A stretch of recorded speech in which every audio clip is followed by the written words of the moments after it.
Graça e paz, amados. Glória a Jesus. Abra suas Bíblias em Êxodo capítulo 32, versículo 1. Êxodo capítulo 32, verso 1.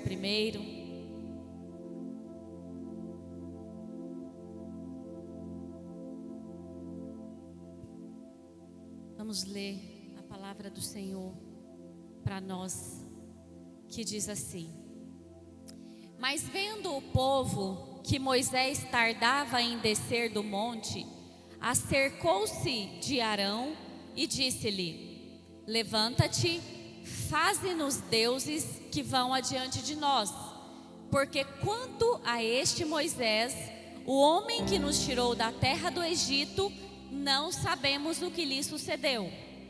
E Arão lhe disse: Arrancai os pendentes de ouros que estão nas orelhas de vossas mulheres, de vossos filhos e de vossas filhas, e trazei-mos. Então todo o povo arrancou os pendentes de ouro que estavam em suas orelhas e os trouxeram a Arão. E ele os tomou das suas mãos e trabalhou o ouro com um buril e fez dele um bezerro de fundição. Então disseram-lhe: Esse é teu Deus, ó Israel, que te tirou da terra do Egito.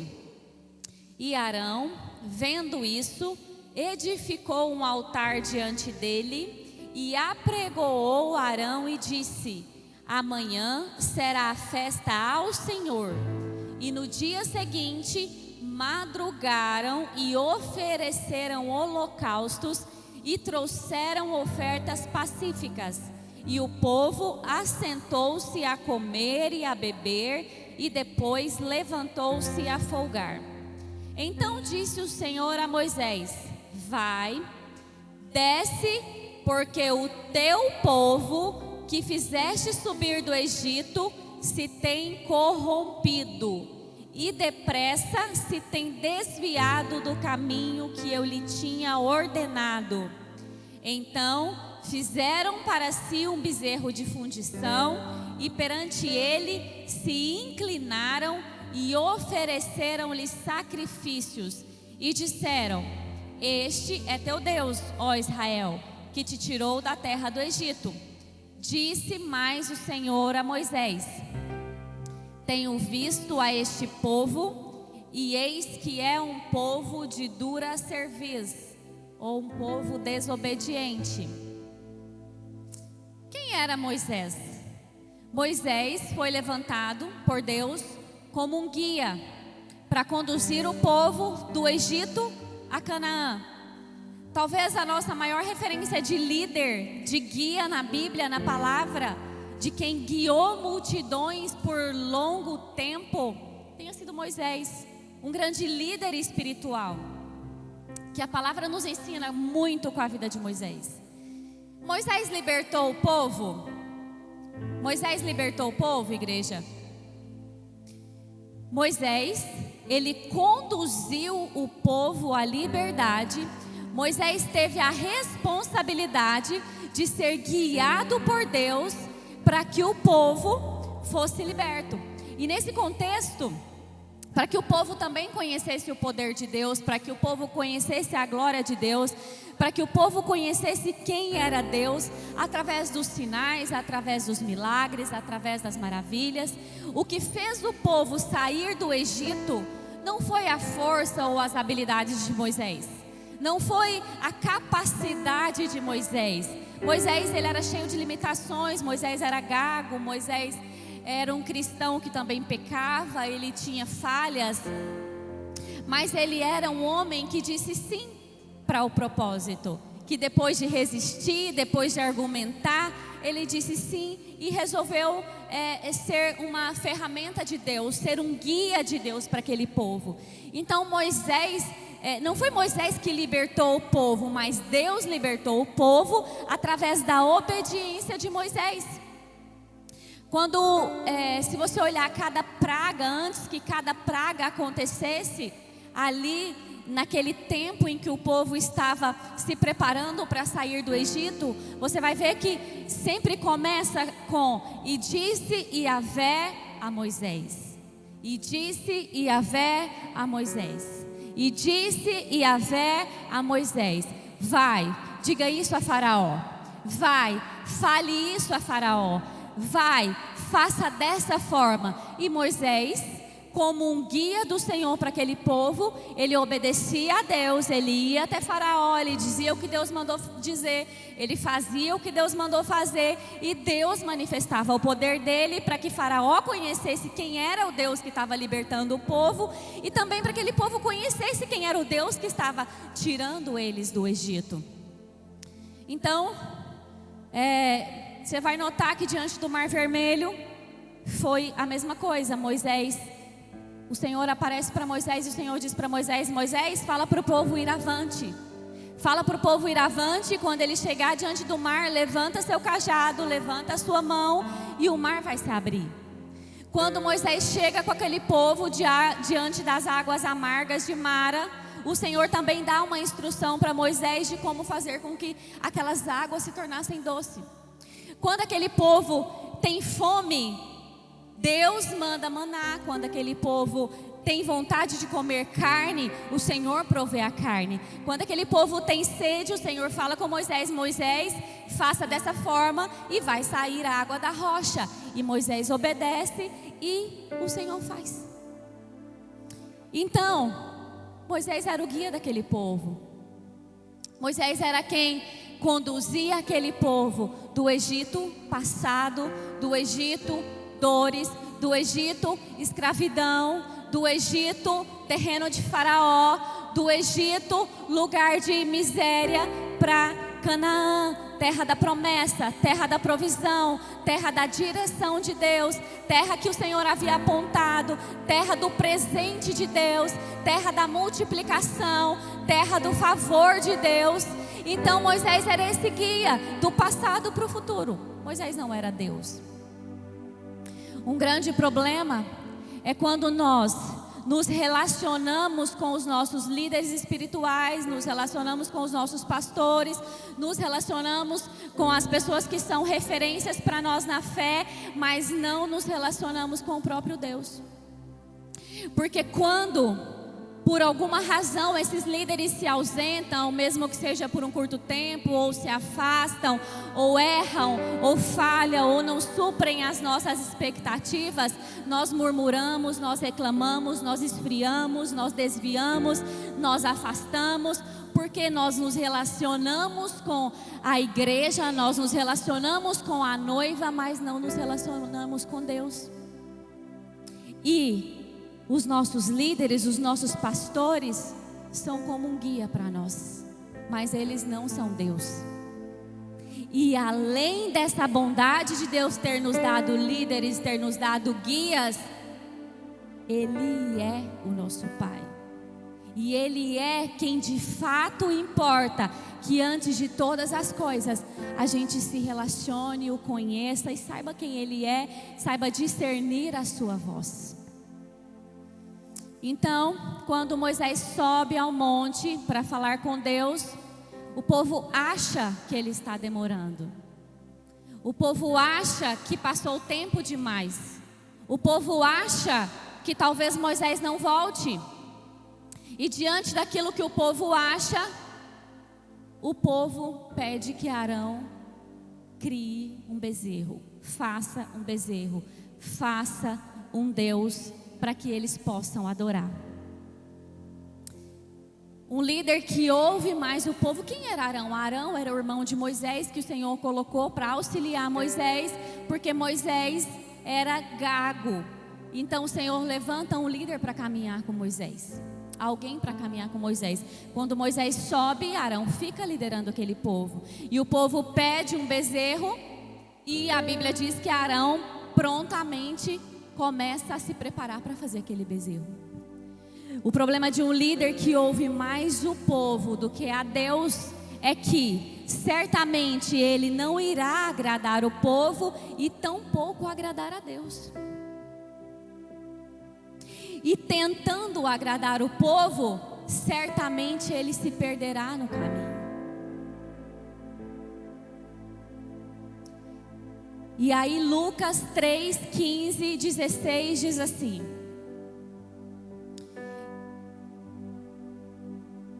Lucas 3, 15 e 16. E estando o povo sem expectação, e pensando todos de João em seus corações, se porventura seria o Cristo, respondeu João Batista a todos, dizendo: eu, na verdade, batizo-vos com água, mas eis que vem aquele que é mais poderoso do que eu, do qual não sou digno de desatar a correia das alparcas. Esse vos batizará com o Espírito Santo e com fogo. O povo estava se firmando em Moisés como se fosse Deus. As expectativas do povo estavam em Moisés. As expectativas do povo estavam em João Batista. Eles queriam ver em João o Cristo e estavam ali. Será que ele é o Cristo? As expectativas das pessoas muitas vezes estão muito mais posicionadas em homens, no Abel, na Poliana, na Larissa, no João, no Tiago, do que no próprio Deus.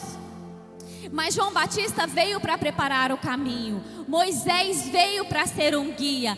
Nós viemos para sermos facilitadores, reconciliadores de pessoas com Cristo. Mas nós não somos Cristos. E você precisa entender que não é o suficiente se relacionar com a igreja. Não é o suficiente se relacionar com líderes e com pessoas. É necessário, essencial, para que você vá para o céu, se relacionar com o dono do céu. Nossa função é apontar o caminho. Nossa função é apontar para a fonte. E essa foi a palavra que o Senhor nos deu há 4 anos atrás, quando o Senhor nos deu a igreja. O Senhor falou com o pastor que tudo que nós fôssemos fazer, tudo que nós fôssemos viver, tudo que nós fôssemos planejar, precisava apontar para Cristo. Precisava apontar para quem Ele é. Porque se nós passarmos a vida inteira aqui, desenvolvermos bons relacionamentos com os irmãos, desenvolvermos boas amizades, se nós conquistarmos muitas coisas, crescermos em números, crescermos em templo, mas se nós não conseguirmos fazer com que você conheça o Senhor de verdade, com que você viva o Senhor de verdade, com que você reconheça a voz do Senhor de verdade, com que você tenha a habilidade de ouvi-lo, com que você caminhe com Ele, tudo o que nós fizermos será em vão. A nossa caminhada aqui não terá servido para nada, se de fato você não aprender a caminhar no seu dia a dia com Jesus. Não há honra, não há glória em falar bonito, em pregar bonito, em ter números, se vocês não aprenderem quem é o Deus da vida de vocês e quem é o Deus que é responsável por Canaã. E Êxodo 32, 7 diz assim, capítulo 32, versículo 7.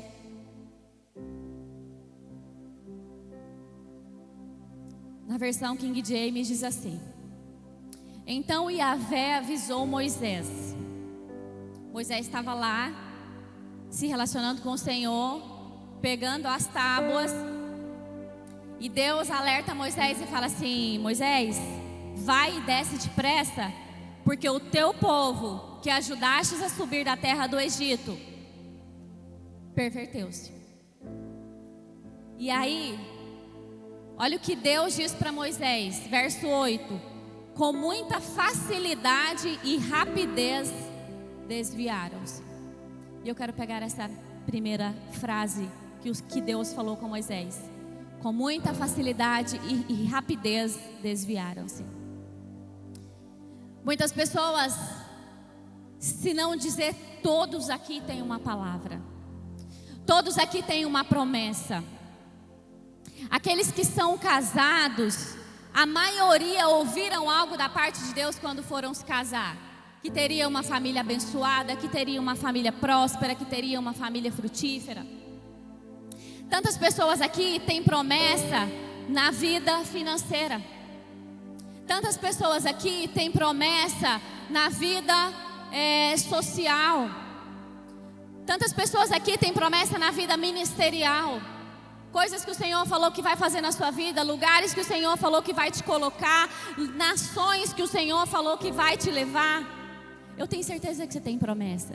Um dia sua mãe liberou uma palavra, um dia seu pai liberou uma palavra, um dia seu pastor liberou uma palavra, um dia Armando Coque liberou uma palavra, um dia você leu a Bíblia e você entendeu que o Senhor estava sustentando você, falando com você, te fortalecendo e te entregando uma palavra. Todos nós temos uma, duas, três, várias palavras. Só que aqui Deus fala assim, com facilidade e rapidez, desviaram-se. Nós somos uma geração muito enriquecida por conhecimento, enriquecida por liberação de poder, de vida, por acessos. Mas nós somos uma geração também que nós temos pecado em sermos sensíveis demais, mimizentos demais. A gente quer desistir facilmente por qualquer coisa. Alguém fez algo que eu não acho legal, fiquei sabendo de algo que pode ser que tenha acontecido, ou pode ser que tenham falado sobre mim, então eu vou parar, eu vou mudar de geografia, eu vou mudar de igreja, eu vou abandonar esse trabalho. Meu esposo, minha esposa, temos divergência de pensamento, vamos separar. Ou me feriu, meu esposo me feriu, minha esposa me feriu, e eu prefiro desistir e recomeçar. Com muita facilidade nós abrimos mão da promessa, como se viver longe da promessa, como se viver longe daquilo que o Senhor falou com a gente fosse mais fácil. Não é mais fácil. Viver longe da promessa, viver longe daquilo que o Senhor direcionou, viver longe daquilo que o Senhor apontou. Você vai ter tantos desafios quanto ou mais, só que com a diferença que você não sabe para onde você está indo. E aí Deus fala com Moisés assim: com facilidade e rapidez desviaram-se do caminho que eu lhes havia ordenado. Do caminho que eu lhes havia ordenado. Quem apontou o caminho? Quem apontou o caminho para aquele povo? Não foi Moisés, foi Deus. Deus havia apontado o caminho para aquele povo. E aí eu vejo um outro problema que nos aflige, que se chama submissão. O povo tem dificuldade de se submeter. A nossa geração é uma geração que precisa ser liberta do demônio do orgulho. Olha só, Cristo se submeteu a Deus Pai, morrendo na cruz pela noiva. Não era desejo de Cristo, foi um ato de submissão de Cristo a Deus, morrendo na cruz. E aí a Bíblia diz assim: maridos, amai as vossas esposas como Cristo amou a igreja e a si mesmo se entregou por ela. Então Cristo se submete a Deus, ama a igreja, se entrega por ela. Então Deus está dizendo: homem, seja submisso a Deus e ame a sua esposa e se entregue o tempo todo por ela. Aí Deus vem e fala com a mulher: mulher, seja submissa a seu marido como ao Senhor. Tudo começa, passa e termina pela submissão. Submissão, ela não é uma palavra para a mulher. Submissão é uma palavra para a humanidade. Só que o homem quer viver dos seus próprios desígnios, dos seus próprios entendimentos, das suas próprias ideias, da sua própria força, e não quer se submeter a Deus. E aí a gente tem um monte de desculpa para não ser submisso a Deus. Ah, mas difícil demais. Mas o senhor falou na Bíblia, porque quando o senhor falou na Bíblia, o senhor não conhecia minha mulher. O senhor escreveu aquele negócio, porque o senhor não conhecia meu marido. Se o senhor conhecesse, o senhor tinha mudado de ideia e tinha escrito outra coisa. Ei, amados, a Bíblia ela não é variável por causa das nossas circunstâncias, não. Deus era, Ele é e Ele há de vir. A palavra dele é imutável e é decreto. Seja, faça, seja guiado, obedeça e viva. Sem a submissão, nós deixamos de provar grandes coisas do que o Senhor tem para nós. E aí, Deus continua dizendo assim. Então vamos lá, com muita facilidade e rapidez se desviaram do caminho que eu lhe havia ordenado, fizeram para si um bezerro de metal fundido, e o estão adorando, e lhe estão oferecendo louvores e sacrifícios, e proclamando em voz alta: este é teu Deus, ó Israel, que te fez subir do Egito. Isso é Deus falando com Moisés e dizendo para Moisés exatamente o que estava acontecendo lá embaixo. E eu me apego a essa terceira parte. Fizeram um bezerro de metal fundido. Existem pessoas que precisam ver para crer, ver para adorar. Existem pessoas que precisam ver para dizer que tem fé.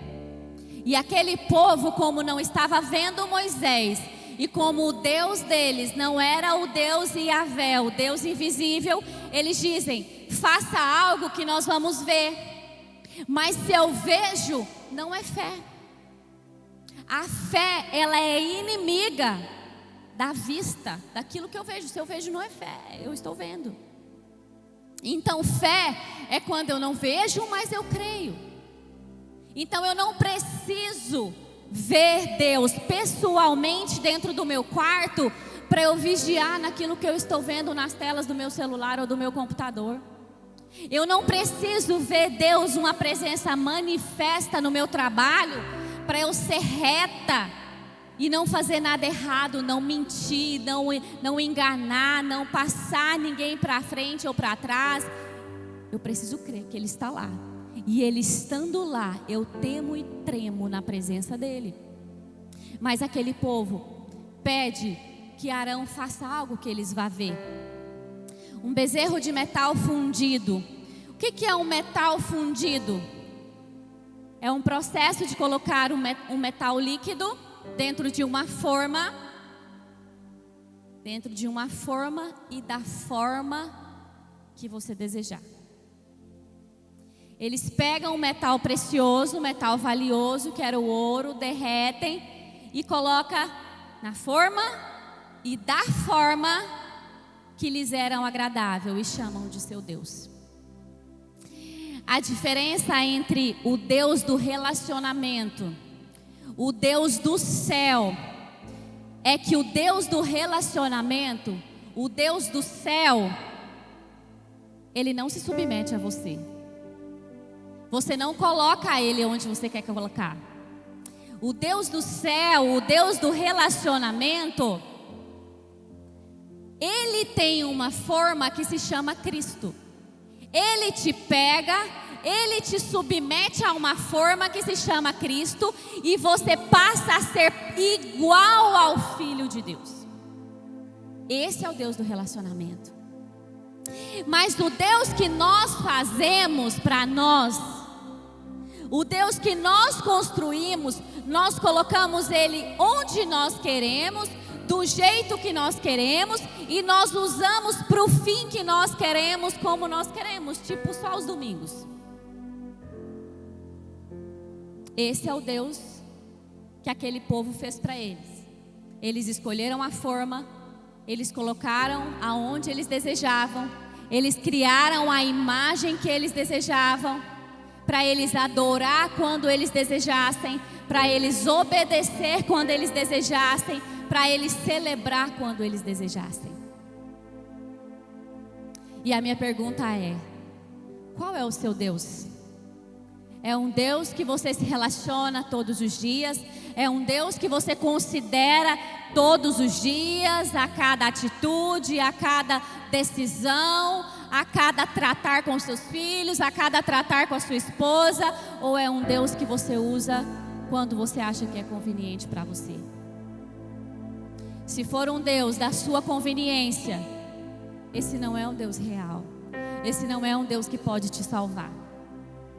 Porque o Deus que pode te salvar, o Deus que quer te salvar e o Deus que vai te salvar é o Deus do relacionamento diário.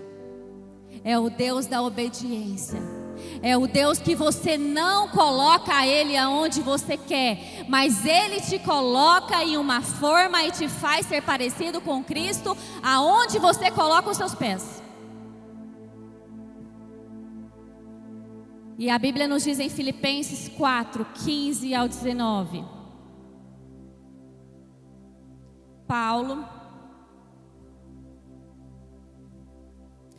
Paulo diz assim, Filipenses 4, do 15 ao 19. E bem sabeis também, Paulo escrevendo para Filipenses, e bem sabeis também, ó Filipenses, que no princípio do Evangelho, quando eu parti para Macedônia, nenhuma igreja comunicou comigo com respeito a dar ou receber, senão vós somente.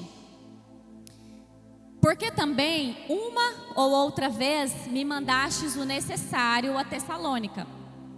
Não que eu procure dádivas, mas procuro o fruto que cresça para a vossa conta. Mas bastante tenho recebido e tenho abundância. Cheio estou, porque recebi de Epafrodito o que da vossa parte me foi enviado, como cheiro de suavidade e sacrifício agradável e aprazível a Deus. O meu Deus, segundo as suas riquezas, suprirá todas as suas necessidades em glória por Cristo Jesus. Presta atenção nesse texto. Eu não quero ler para você essa última frase, que o Senhor vai suprir todas as suas necessidades. Eu quero te mostrar que o Deus do relacionamento, Ele não é um Deus de frases de efeito. Ele não é um Deus de versículos isolados. Ele não é um Deus que a gente abre lá a Bíblia e anda pela nossa casa lendo aquela palavra, porque estamos em dias difíceis e depois a gente esquece a palavra o resto do ano. Olha só o que Paulo está dizendo. Ele está dizendo assim, olha, no princípio do Evangelho, quando eu parti para Macedônia, para fazer missão, para pregar o Evangelho, nenhuma igreja falou comigo sobre dar e receber, senão vocês, Filipenses, a igreja de Filipenses. Porque também outra vez, você sempre me manda o necessário para Tessalônica. Não que eu procure dádivas, olha o que Paulo diz, mas eu procuro o fruto que cresça para a vossa conta. Olha, seja, eu procuro o fruto que cresça para vocês. Mas bastante eu tenho recebido e tenho abundância, Paulo está dizendo. Eu estou cheio. Depois que eu recebi aí de vocês, o que foi me enviado subiu como um cheiro suave e um sacrifício agradável e aprazível a Deus. E aí Paulo termina dizendo: o meu Deus, segundo as suas riquezas, suprirá todas as vossas necessidades em glória por Cristo Jesus. Vocês entenderam? Que toda promessa na palavra tem um princípio? Que o nosso Deus, Ele não é um Deus místico que a gente pega, bota na estante e quando a gente precisa usar, a gente tira. Não vai funcionar. Isso se torna um ídolo, mesmo que nós chamamos de Deus, de Cristo e de Senhor, mas é um ídolo se você não traz Ele para se relacionar. Se você usa como amuleto, Ele não é o nosso amuleto, Ele é o nosso Pai. E Paulo aqui, ele explica tudo o que aconteceu, as sementes que aquela igreja plantou, que aquela igreja nunca deixou que faltasse nada, que a igreja plantou uma semente para eles mesmos, e ele termina dizendo que Deus vai supri-los em tudo. Então o Senhor, Ele está ansioso, Ele está desejoso em te suprir, Ele está pronto para te suprir. Mas para que Ele te supra, para que Ele libere isso, para que Ele te entregue isso, você precisa depositar sementes de relacionamento com Ele. Precisa ser diário. Ele precisa ser o seu Deus de verdade todos os dias. Ele precisa ser o seu Deus quando você não quiser obedecer, quando você estiver completamente na carne. Ele precisa ser o que vai fazer a diferença para você tomar uma decisão em obediência, uma decisão espiritual, uma decisão que não vai ferir ninguém, uma palavra que não vai maldizer ninguém, uma palavra que não vai destruir ninguém, mesmo quando a sua carne está gritando de vontade de fazer isso, porque nós somos humanos. Mas Ele precisa ser a chave que faz completamente a diferença em nossas vidas. Romanos diz assim, Romanos 12:2: não se amoldem ao padrão desse mundo, mas transformem-se pela renovação da sua mente, para que sejam capazes de experimentar e de comprovar a boa, agradável e perfeita vontade de Deus. Não existem três moldes. Não existe o molde do mundo, o molde de Deus, que é Cristo, e o molde da Poliana. Existem dois moldes: ou o molde do mundo, ou o molde de Cristo. Então a Bíblia diz: não se amoldem ao padrão desse mundo, mas transformem-se pela renovação da vossa mente. E a parte B diz: para que sejam capazes de experimentar e comprovar a boa e agradável e perfeita vontade de Deus. Quem tem buscado tanto viver a boa, perfeita e agradável vontade de Deus? Quem deseja viver isso? Quem está aqui porque sabe que tem algo melhor e que você quer viver? Romanos 12:2 nos ensina. Se tem algo que você tem buscado insistentemente e não está acontecendo, você não está vivendo, vai para a palavra. Senhor, o que tem em mim que ainda é o padrão do mundo? O que tem em mim que ainda é a forma do mundo? O que tem em mim que o Senhor tem falado comigo e eu tenho resistido a entregar? Porque a Bíblia não mente, ela diz assim, que se você renovar a sua mente, que se você transformar a sua mente, que se você não se moldar aos padrões do mundo, você será capaz de experimentar, comprovar a boa, agradável e perfeita vontade de Deus. Só que se sua mente não estiver na forma de Cristo, não estiver disposta a viver um arrependimento constante, se a sua mente não estiver disposta a ser renovada, a sacrificar diariamente, a entregar as suas razões diariamente para viver a razão de Cristo, a verdade de Cristo, você não estará preparado para viver a boa vontade de Deus. E até por proteção, o Senhor não nos entrega aquilo que a gente não está preparado para viver. Nós viemos à igreja, vimos as igrejas semanalmente, nos envolvemos e desejamos ir para o céu. Quem aqui deseja ir para o céu? Quem aqui quer ir para o céu? Muitas pessoas não levantaram as mãos. Mas eu quero te dizer que o inferno deve ser muito ruim. Deseje ir para o céu.